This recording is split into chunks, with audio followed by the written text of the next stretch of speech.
There's a small game called Schedule 1 all about agriculture management.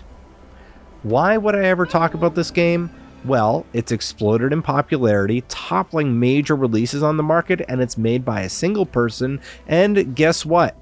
It's actually kind of fun. Even better, even though I'm not into games like this, there's a lot of them on the market, there's something about this that's really calming and fun. It's really a resource management game, and there are some interesting ways that you can maximize your time and become a kingpin of this world. So if you decide to jump into Schedule 1, I thought I'd give you some simple tips I picked up in the early hours of the game, followed by my overall thoughts. So let's dive right in.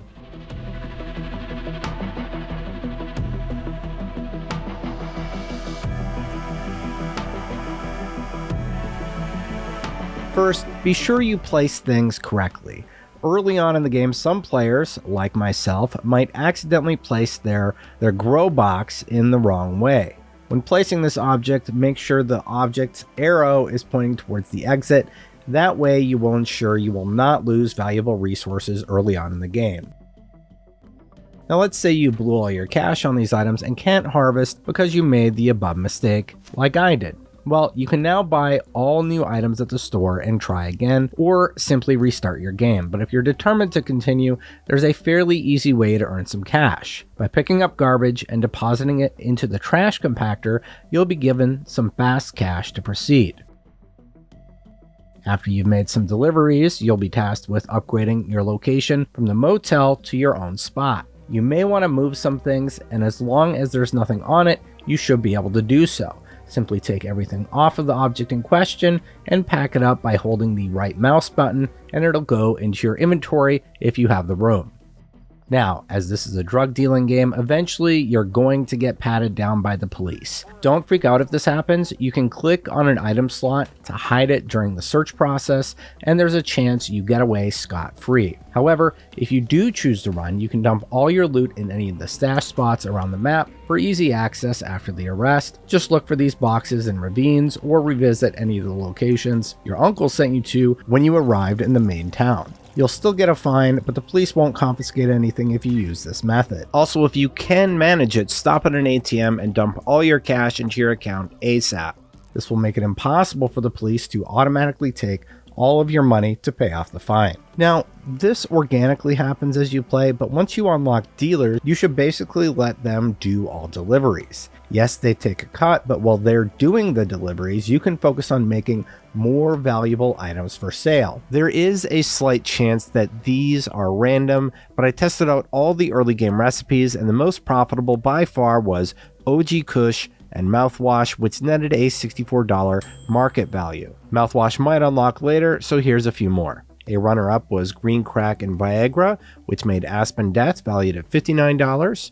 Green Crack and Banana made White Fruit valued at $57, and then Sour Diesel and Viagra made Wedding Ass valued at $56. OG Kush and Parametacol for Thick Durkle was valued at $55, or OG Kush and Viagra, which made Afghan Bud for a value of $55. Now, if you really wanted to, you could go crazy on this and calculate the cost of the ingredients, the seed, and all the work you put into it for a cost-benefit ratio, but I'll let you do that if you choose to. I think Reddit has already. These are the only recipes I messed with, so jump into the comments and let me know your best early game combos if you have them, and I'll update in the description. So overall, there's something interesting about Schedule 1. There's a bit of a story about you and your uncle just trying to beat the system, and watching as you negatively impact the lives of those around you as you go deeper and deeper down this rabbit hole feels like the creator was trying to make a point while goofing around making Schedule 1. But even if this is just a dealer simulator, there's something really fun about managing your resources, upgrading your methods, and building a network, all while avoiding the police to achieve vast amounts of wealth. I would have never expected the game to be this popular, but once I played it, even a straight edge like myself gets the appeal. You upgrade from regular trimmers to electric trimmers, and then you can just kind of move your mouse over the plant until everything is harvested. You can get automatic watering and automatic soil dispensers so that your plants grow a little bit faster. Once you hit your weekly deposits, you'll probably have enough money to buy a business.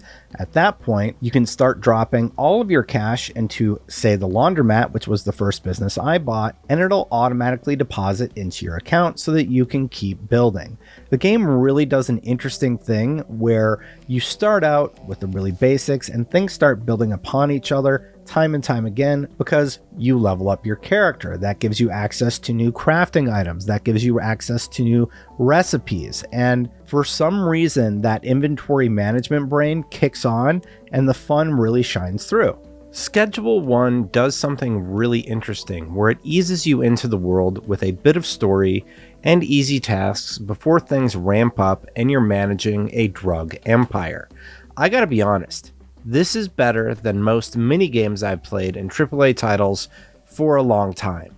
I could imagine something like this being implemented into a Grand Theft Auto game as its own game within the game. I was reminded of the frustrating minigames in GTA Vice City, for example, where you had to drive around the ice cream van and pray you didn't get busted. This is much more than that, and I love that you keep peeling back the layers of the onion, discovering new friends, ways to distribute, and tidbits from your uncle. There's also a casino you can visit with some fun minigames that'll give you a big boost early on if you save right before gambling to reload if you lose. And full arcade games like Pong on your TV in the motel if you just want to chill and play something else for a bit. It's really quite a basic game with a lot of potential as a product that could live in a larger AAA title or even stand on its own. I can't believe this was made by one person. If you've been hearing about it and you like games that challenge your resource management, I do suggest giving it a shot. I'm really impressed by Schedule 1. It's actually quite fun. It's available for, I think it's $20 on the market right now, and I didn't expect to enjoy it this much, but I definitely get the appeal. Are you playing Schedule 1? Let me know what you think about it in the comments below, and I would love to get your recipes. I'll add them in the description for other players. While I have you, check out my Doom the Dark Ages preview because there's a ton of gameplay in there you won't want to miss. And a huge thank you to all the backers for supporting. If you'd like to do so, head over to patreon.com/SaveStatePlus or consider becoming a member here on YouTube to support. And a special thank you to my top backers, Christopher Eddy, Inner Machine, Philaroni, Spingetter, and Aries EMS. Of course, a big thank you to everybody who has supported me in this independent endeavor. If you want to support, you can go to patreon.com/SaveStatePlus or become a member on YouTube.